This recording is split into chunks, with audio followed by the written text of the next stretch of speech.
Bonjour et bienvenue dans cette vidéo dédiée à la modélisation de la chronologie et les dates clés dans un modèle financier.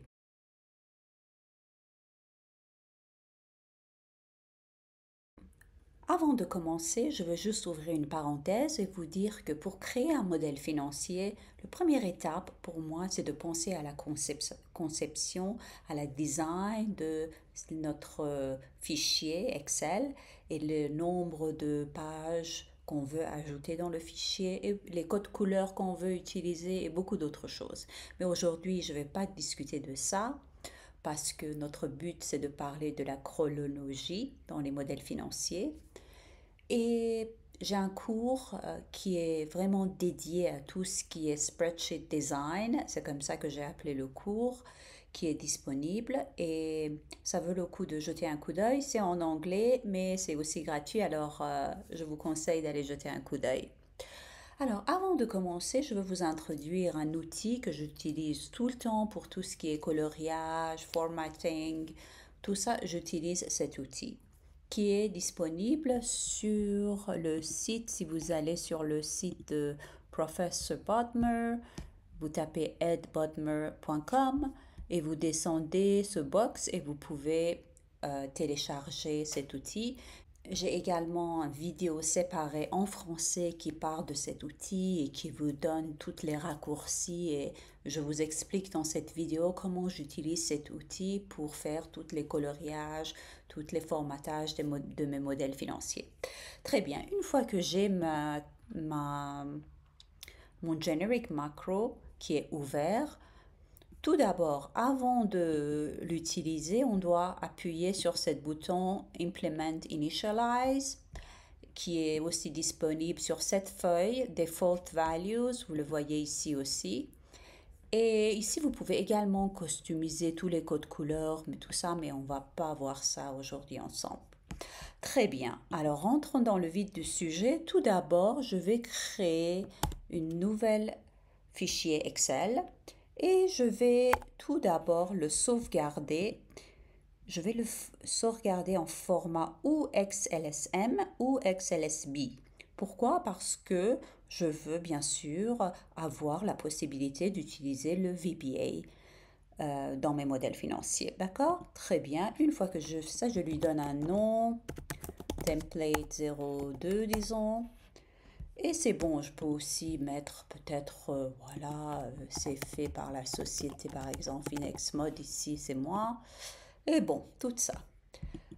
Alors, on va commencer à introduire nos hypothèses. Cette feuille, je vais le nommer Input C. Pourquoi? Parce que Input C, c'est pour les inputs qui sont constants.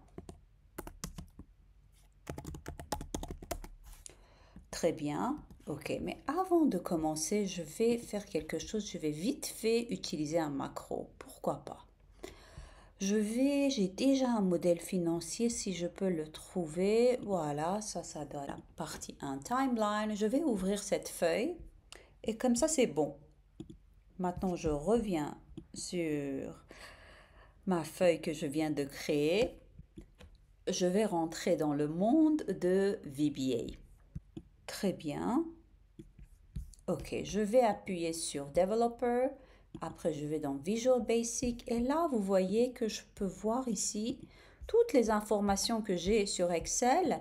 Il est également disponible ici, mais c'est un autre langage. D'accord? Alors ici, je vois que j'ai peut-être plus, 4 feuilles de calcul. Spreadsheet, pardonnez-moi, j'ai 4 fichiers Excel qui sont ouverts. Ça, c'est le Generic Macro qui est l'outil de Professor Bodmer. Celui-là, j'avais créé avant. J'ai besoin des macros. Vous voyez ça, j'avais déjà créé un macro là-dedans. J'ai besoin de celui-là. Alors, je vais venir dans mon template 2. Aujourd'hui, il n'y a pas de module dedans. D'accord? Je vais venir, je vais insérer un module et je vais simplement coller mon code. C'est un petit code qui m'aide à faire les traductions, d'accord, des titres en anglais à français. Alors, je vais l'appeler Translate to French. Très bien. Une fois que j'ai ça, c'est bon. Je peux retourner à mon fichier Excel. Première chose que je vais faire, je vais un peu diminuer les 4 premières colonnes. Pourquoi? Parce que ici, je veux juste mettre les titres. Ça, c'est le titre, ça, c'est le sous-titre. Très bien. Je vais commencer par les timing inputs, les hypothèses du calendrier. Et après, attendez, avant d'aller là, j'ai oublié de faire ça. Excusez-moi, je vais ici, vous voyez le translate, ce qu'on vient de copier dans ce modèle. Je vais également utiliser un raccourci. Alors, une fois que j'appuie sur option commande et T, malheureusement j'utilise une version Mac, il va le traduire pour moi. D'accord? On va le tester ici. Alors, commande option T pour moi ici et entrée, bon, de synchronisation, peut-être pas, entrée de timing ou calendrier. Très bien. Et je me suis trompée. C'est pour ça que je préfère que les machines font les traductions pour moi parce que je me trompe. Très bien. Alors, première chose, j'ai besoin de la date clé de mon modèle qui est construction start date. D'accord? En français, la date début des travaux de construction. D'accord? Ça va être, alors, avant de continuer, ici, je sais que cette colonne E, je veux mettre tout ce qui est les étiquettes. Après ça, je vais mettre les constantes. Et là, c'est les unités. D'accord? Les unités de calcul. Par exemple, ici, c'est une date. Et là, vous allez voir qu'on va mettre les hypothèses. Toutes les hypothèses ici sur cette colonne. Après, j'ai besoin de durée de la construction. Duration of the construction phase.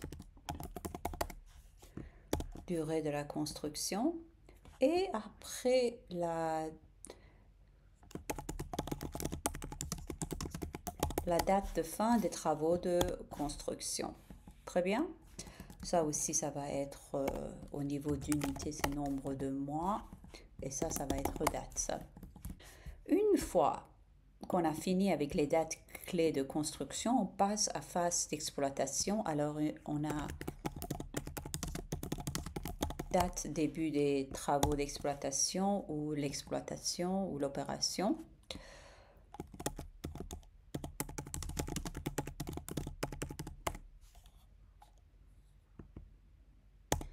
Après, c'est combien d'années de projection. Avant de continuer, je veux juste également préciser que je vais également publier un blog post avec cette vidéo et là j'explique en plus de détails tous ces paramètres et voilà, je donne plus d'explications. Je voulais juste faire une petite vidéo pour aussi montrer les étapes sur Excel. La durée de projection, alors date début de ça c'est date. Ça va être nombre d'années. Ça vaut pas la peine de mettre en mois. Après, on a la date de fin d'exploitation. OK? Très bien. Et ça aussi, ça va être une date. Au niveau de design de cette feuille, ce que je vais faire, attendez, je vais vous montrer. Je vais d'abord peut-être diminuer un peu ça, colonne K, et je vais venir 1 et 2, et j'aurai besoin de peut-être 7 ou 8 colonnes, d'accord? Je suis allée trop, ok. Voilà, 7 colonnes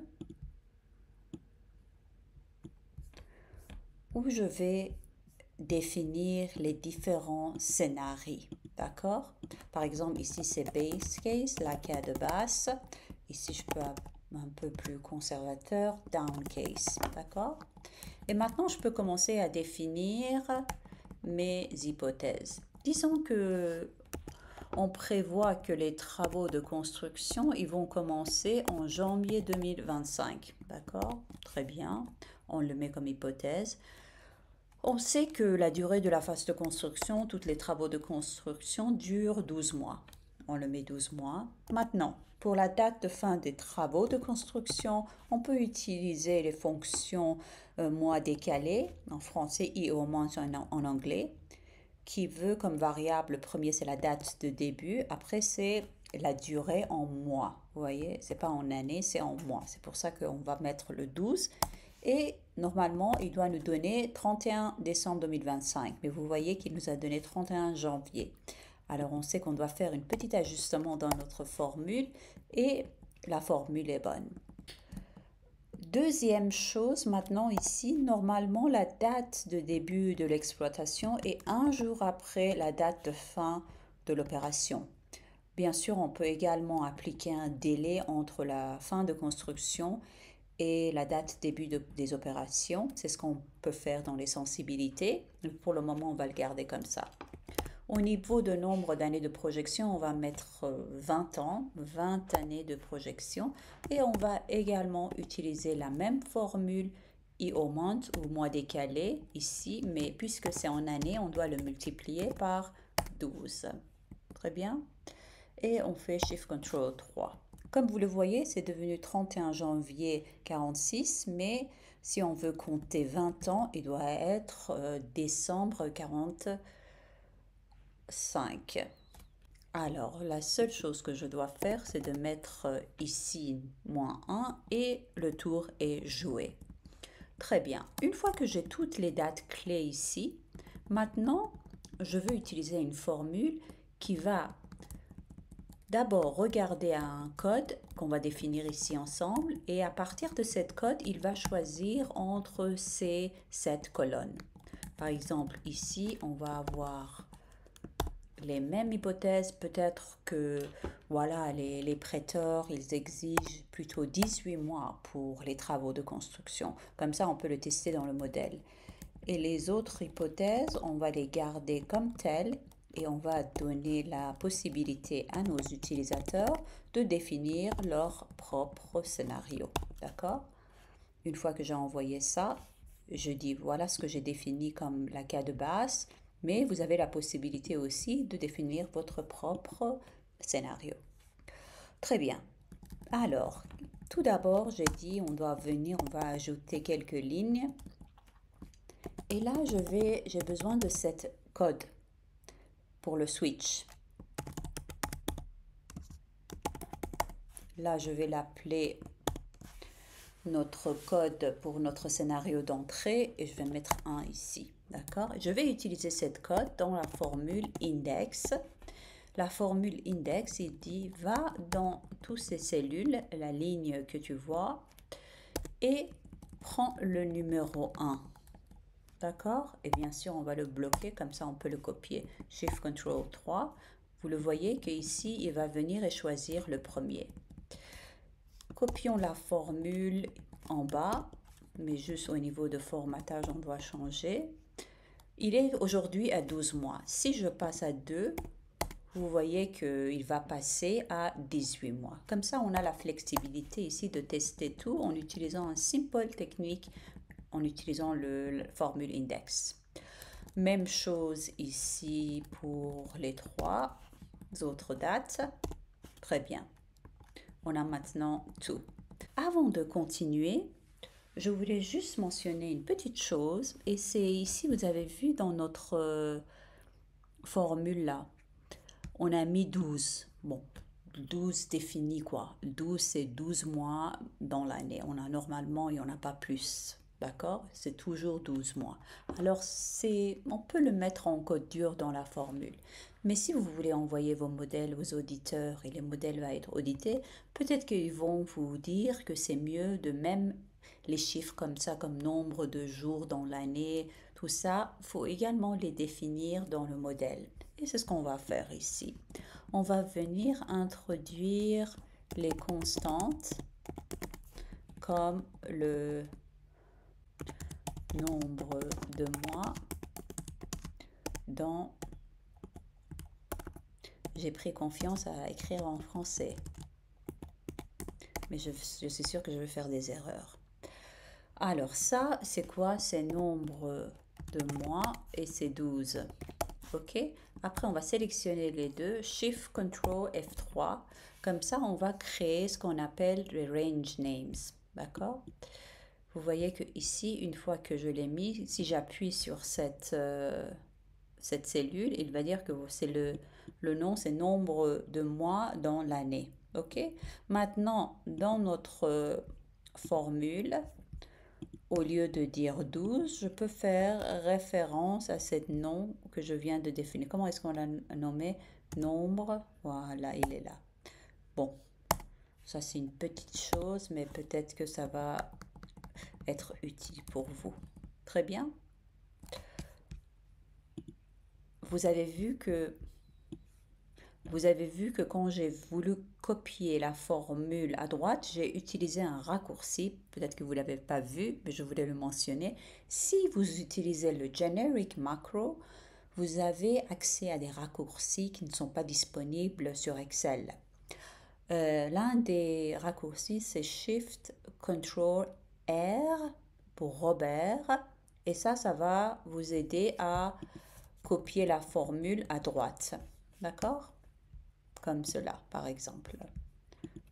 Disons que j'ai ça, je le fais comme ça juste pour Shift Control R.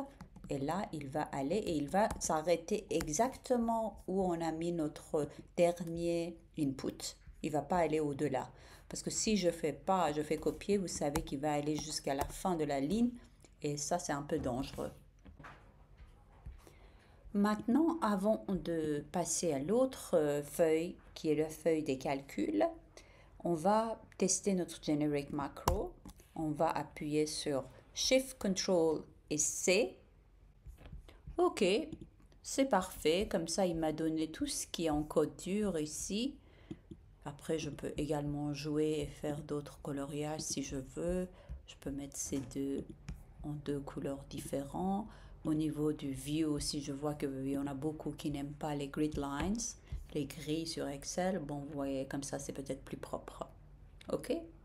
Une fois qu'on a ça, on va passer sur la feuille de calcul et on va le nommer calcul. D'accord? C'est ici qu'on va faire tous nos calculs. Après, on va avoir différentes feuilles pour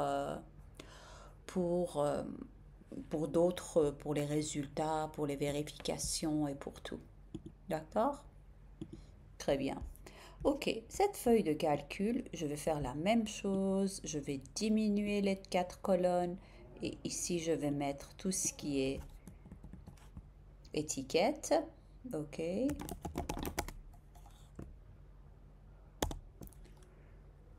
ici, je vais mettre les constantes. Je vais vous montrer de quoi je parle. Et après, ici, je vais mettre les unités. OK. Et après, je vais laisser quelques lignes. Peut-être celui-là, je vais le diminuer. Ici, je vais mettre la somme totale de la ligne. D'accord? Et je vais commencer mes projections ici jusqu'à la fin. D'accord? Je ne sais pas combien d'années, mais quand même, on aura besoin de beaucoup de colonnes parce que notre modèle va être mensuel. D'accord? Alors, une fois que j'ai mentionné ça, on va retourner dans notre feuille d'hypothèse. On a encore besoin de deux autres inputs.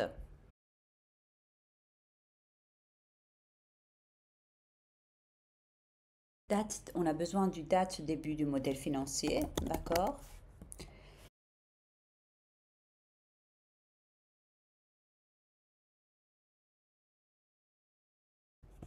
On a également besoin de préciser le nombre de mois dans chaque période du modèle, d'accord?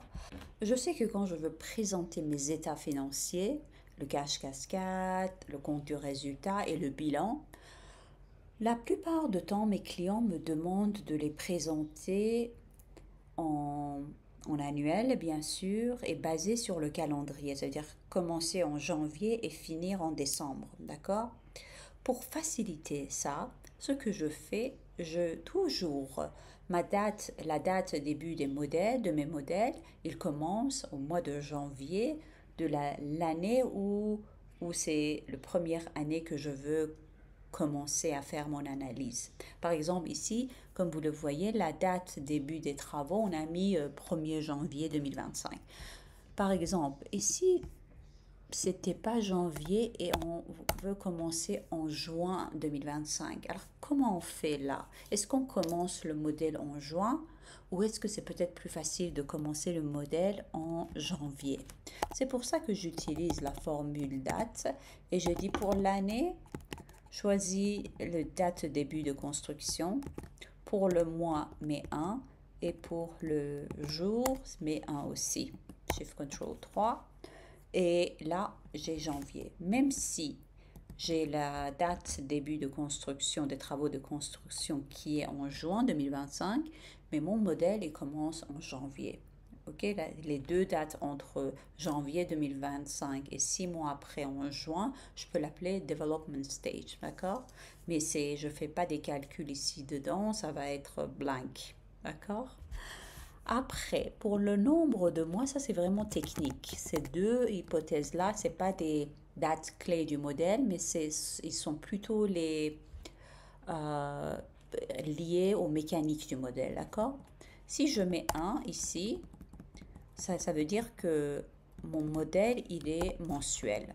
Si je mets 3, il est semestriel, et 6 et 12, c'est par l'année, d'accord? Et ainsi de suite. Très bien. OK. Maintenant que j'ai ces deux hypothèses, je peux retourner dans ma feuille de calcul et je vais prendre ces deux inputs et je vais les mettre devant moi quand je suis en train de faire mes calculs et faire tout. D'accord? Je veux les voir devant moi. Et je veux que quand quelqu'un fait le revue de mes modèles, il peut également avoir tous les outils que j'ai utilisés, toutes les hypothèses que j'ai utilisées. Je veux qu'il les voit juste à côté d'eux, qu'ils n'auront pas besoin d'aller dans un autre feuille, revenir sur cette feuille pour vérifier les hypothèses que j'ai utilisées dans les formules. Je veux qu'ils les regardent, qu'il est à côté d'eux. D'accord? Alors, je rapporte ces deux. Mon but, c'est de créer deux dates, deux lignes avec des dates. C'est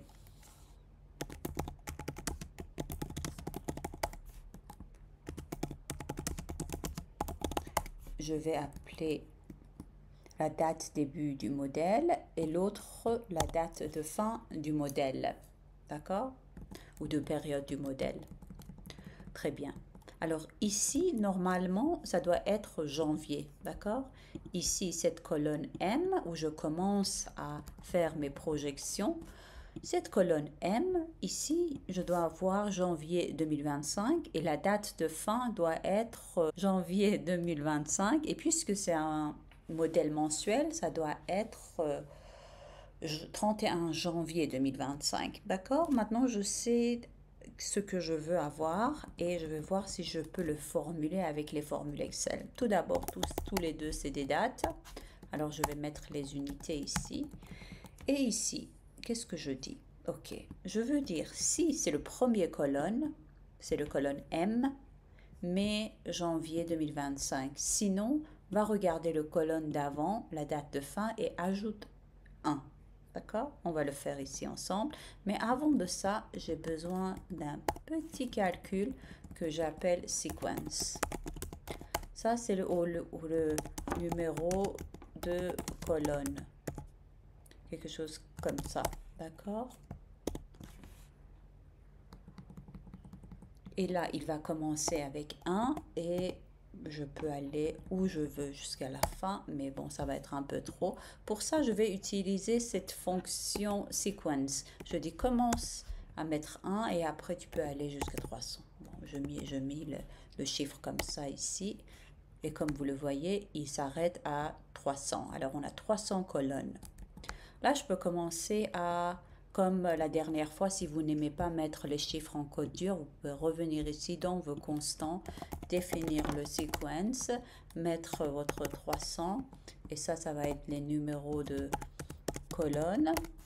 Et vous pouvez faire Shift Control F3 pour les nommer. Comme ça, vous pouvez venir. Je ne sais pas si ça va créer des problèmes avec si je peux l'appeler sequence ou non, mais on va le tester. On va l'appeler sequence. Comme ça, le 300 n'est plus en codure dans notre formule. Mais bon, ça, c'est des détails. OK, commençons avec notre formule. Je vais utiliser un simple si. Si ça, c'est égal à 1, mai, janvier 2025. D'accord? Et je vais le bloquer. Sinon, mais celle d'avant, vous voyez, ça c'est pour la date de fin de période. Mais ça, plus 1. Très bien. Fini. Shift Ctrl 3, Shift Ctrl R. Ok, maintenant c'est pas bon, mais une fois qu'on a mis les dates de fin, ça va être bon. D'accord? Alors, pour ça, on peut le faire de plusieurs manières. Moi, je vais faire simple. Je vais mettre I au month, comme la dernière fois.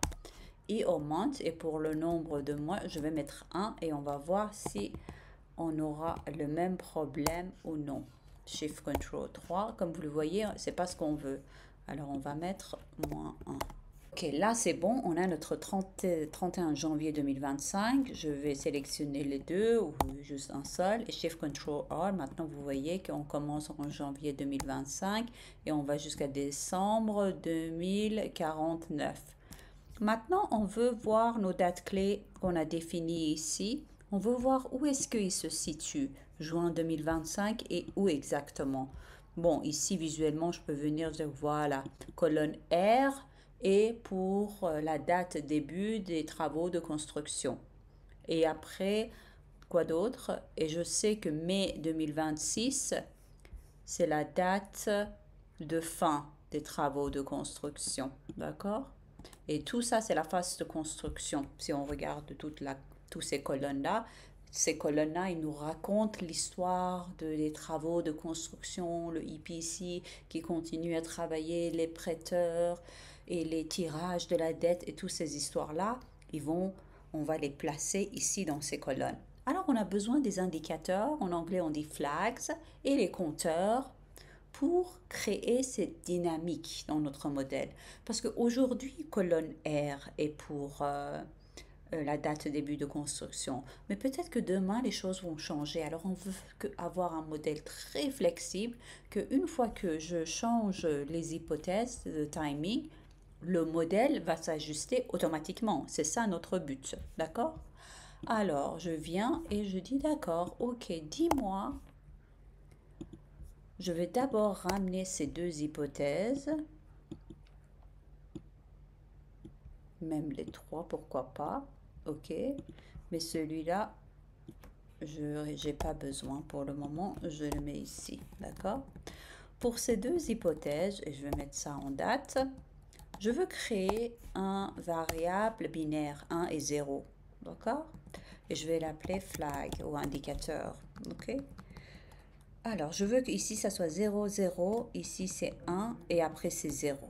OK? Comment est-ce que je peux faire ça? Je dis OK. Je vais utiliser la formule AND et en français. Alors, j'ai deux conditions. Tout d'abord, c'est le 1er juin 2025 et je vais figer les colonnes. Doit être supérieur ou égal à cette date début. D'accord? Et je vais figer la ligne. Deuxième, cette date, je veux voir et je veux m'assurer que cette date, il est inférieur ou égal à cette date de fin de période. Ça veut dire simplement que cette date de début des travaux, il doit se situer ou au début, ou à la fin, ou au milieu de notre période, tout simple. D'accord? Shift Ctrl R, comme vous le voyez ici, c'est faux, et là, c'est vrai. Mais peut-être qu'on n'aime pas trop les formats vrai ou faux. Alors, dans Generic Macro, Shift Ctrl B, et il va juste le multiplier par 1. Simple et basique. Et comme ça, on va Shift Ctrl R et on a notre 0 et 1. On peut également commencer à mettre la somme de toutes les colonnes ici, qui va nous donner bien sûr 1. Si on avait 2, on savait qu'il y a quelque chose qui cloche dans notre formule. Alors ça va, c'est bon. On va faire la même chose, mais cette fois-ci pour la date de fin des travaux de construction. Et ici, en mai 2026, il va nous donner 1. Et pour le reste, ça sera 0. OK? Alors, c'est bon. Juste pour vous dire que je pense que Shift Ctrl V, il va faire auto... Ah non, ok. Il y a aussi un raccourci, je vais me rappeler de ça pour faire la somme totale. Comme ça, on n'a pas à le faire et c'est juste une petite raccourci sur Generic Macro. Je dois le revérifier. Je pense que c'était Shift Ctrl V, mais je ne me rappelle plus. D'accord, très bien. Une fois qu'on a ces deux flags ou d'indicateurs, on peut créer un flag qui est très important, Construction Phase. C'est un flag. C'est un indicateur qui va nous dire si on est dans la période de construction ou non. D'accord? Pour faire ça, c'est très simple. On va dire cette cellule, la date de début, plus celle d'avant, moins, disons, celui-là. J'ai fait une petite erreur et vous allez le voir ici. Comme vous le voyez, je vais vérifier. Tout d'abord, une vérification simple, c'est de dire que ça doit être 12, non? On a bien dit que la durée de la phase de construction, il est 12 mois, non? C'est ce qu'on a mis comme hypothèse d'entrée. Vous êtes d'accord avec moi? Alors, je vais faire une petite vérification. Comme ça, la prochaine fois, je ne vais pas faire la même erreur. Je vais mettre ça, c'est une hypothèse d'entrée. Et ça, ça c'est la durée que je viens de calculer dans le modèle.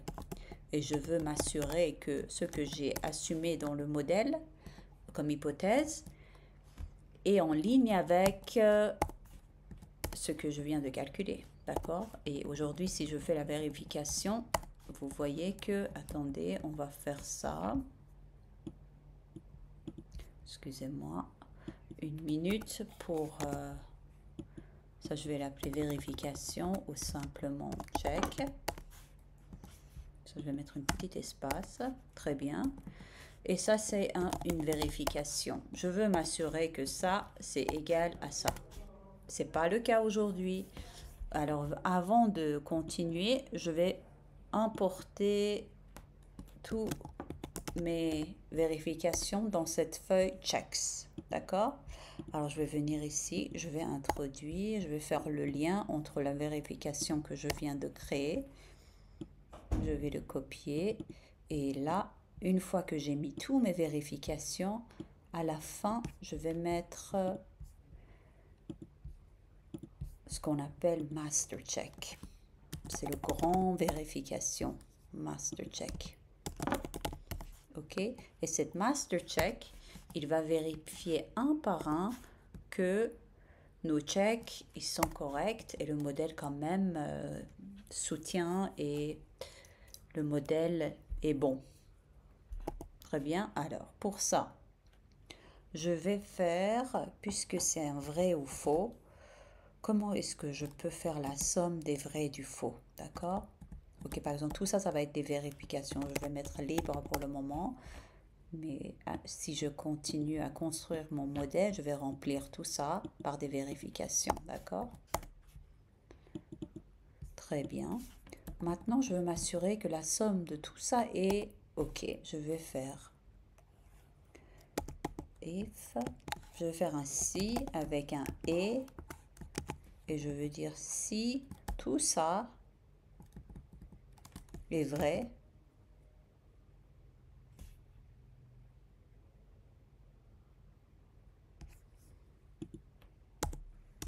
mais vrai. Sinon, mais faux.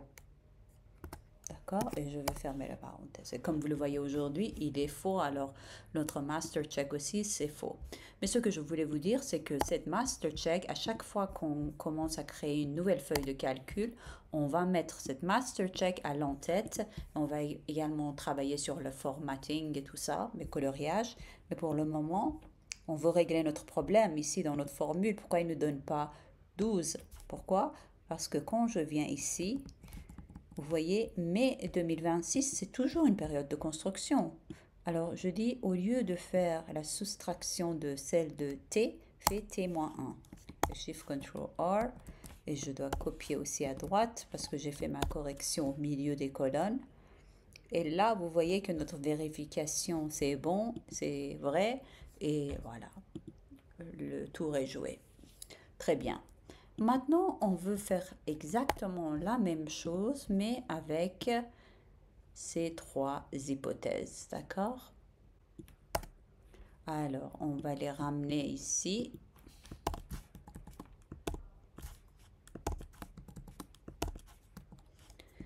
on va un peu faire les petits formatages, très bien. Et ça, comme la dernière fois, je n'ai pas besoin pour le moment, je vais le mettre en bas.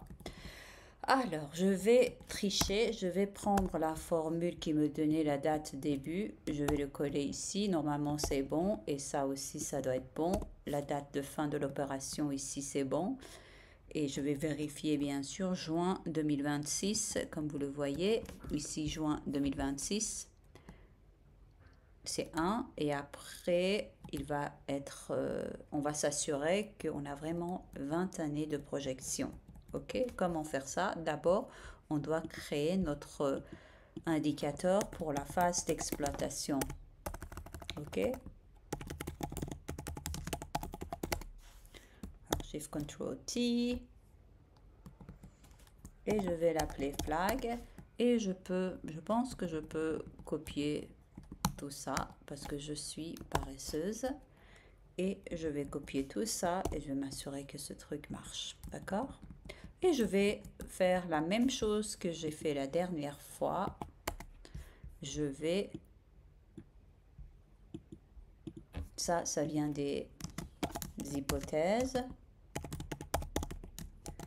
Et ça, c'est calculé dans le modèle. D'accord?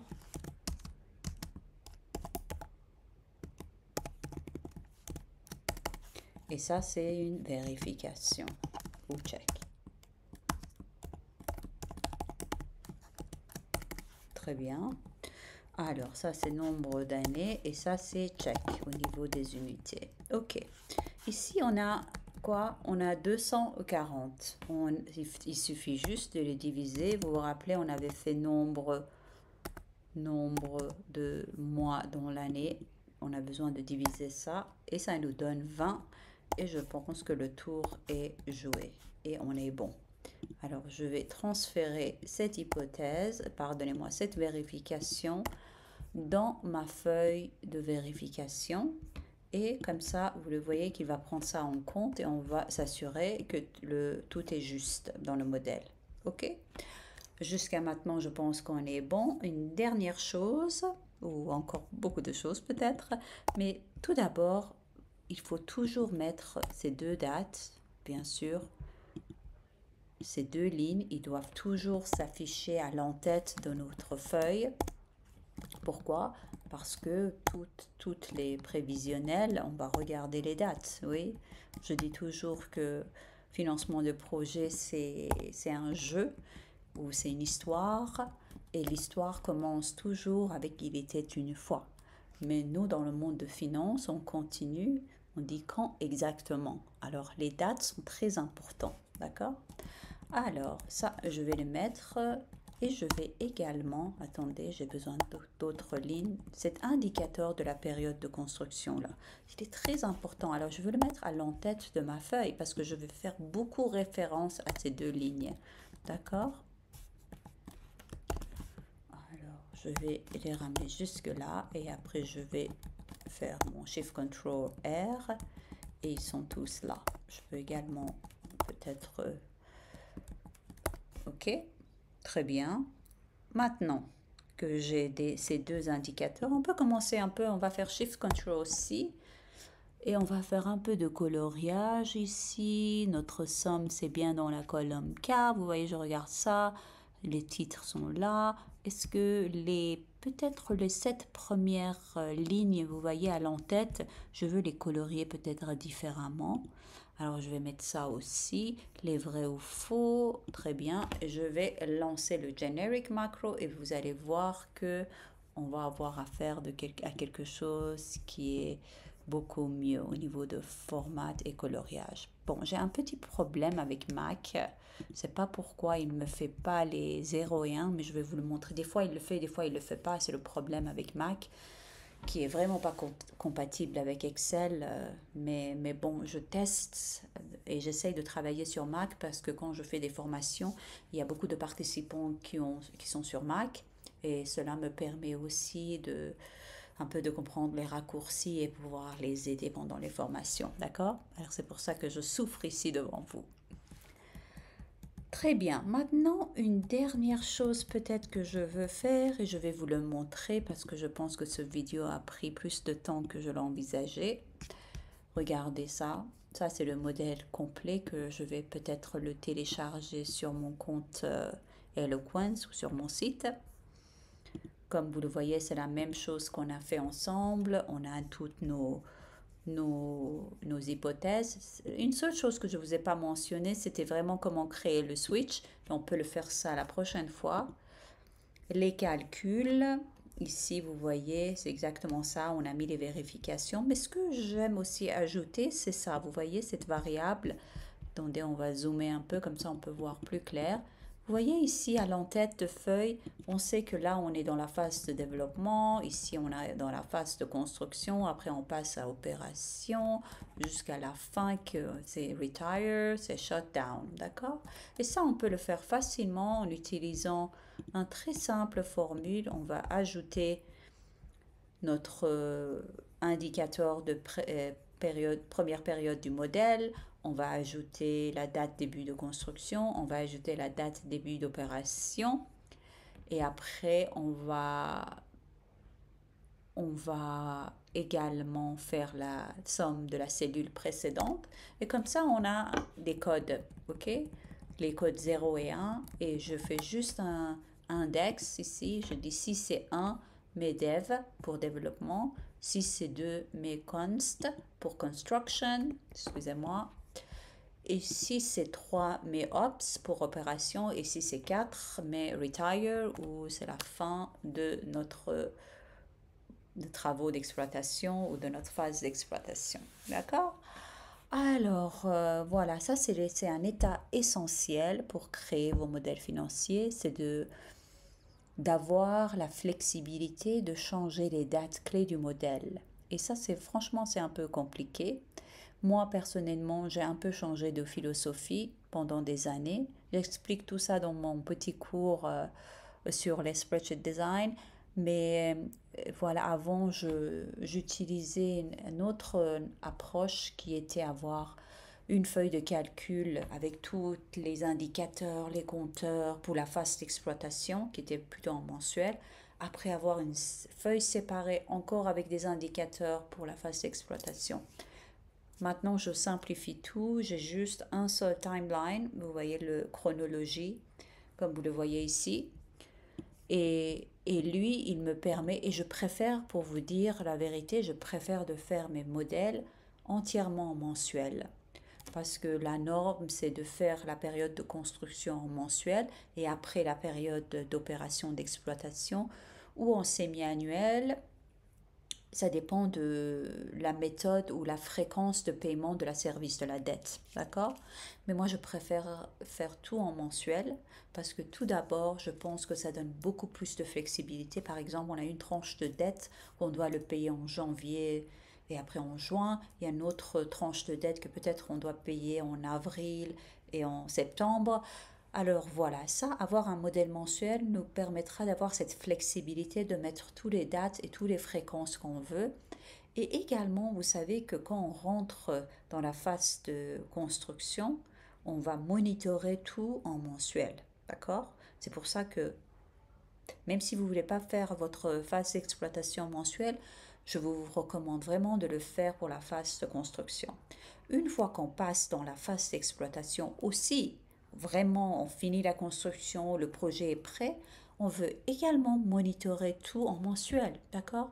Alors pourquoi pas, dès le début, faire un modèle mensuel, comme ça quand on veut refaire le modèle, quand on arrive à la date de fin de construction, ça va être plus facile de intégrer tous les actuels, toutes les valeurs réelles de la phase de construction et de passer à la phase de exploitation. D'accord? Voilà, c'est tout pour aujourd'hui. Et également, encore une fois, regardez aussi, jetez un coup d'œil à le blog post. Et j'espère vous voir dans des prochaines vidéos. Merci, au revoir.